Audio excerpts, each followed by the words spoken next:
الحمدللہ رب العالمین الصلاۃ والسلام علی سید الانبیاء والمرسلین اما بعد فاعوذ باللہ من الشیطان الرجیم بسم اللہ الرحمن الرحیم۔ سب سے پہلے میرے تمام سننے والوں کو السلام علیکم ورحمۃ اللہ وبرکاتہ۔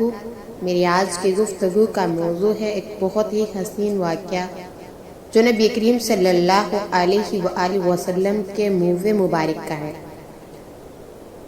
بلخ میں رہنے والا ایک تاجر بڑا دولت مند تھا اور علاوہ دولت دنیا کے اس کے پاس حضور نبی کریم صلی اللہ علیہ وآلہ وسلم کے 3 بال مبارک بھی تھے۔ تاجر فوت ہو گیا، صرف 2 ہی اس کے بیٹے تھے۔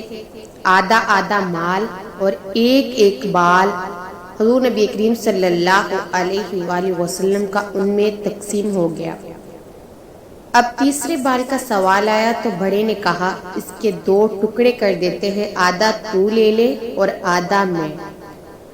چھوٹے نے کہا میں ہرگز حضور نبی کریم صلی اللہ علیہ وآلہ وسلم کے منہ مبارک کے ٹکڑے نہیں ہونے دوں گا۔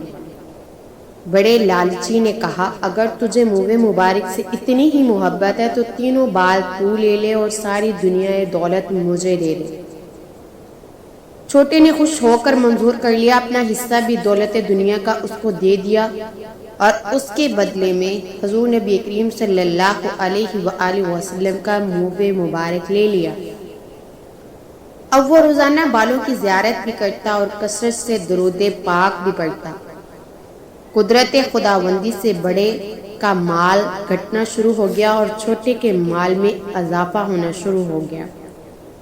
کچھ دنوں کے بعد چھوٹا بھائی فوت ہو گیا تو حضور نبی کریم صلی اللہ علیہ وسلم نے اس زمانہ کے ایک بزرگ کو خواب میں فرمایا کہ لوگوں سے کہہ دو کہ کوئی بھی حاجت یا مشکل کسی کو ہو تو اس لڑکے کی قبر پر جا کر دعا کرے تو وہ پوری ہو جائے گی۔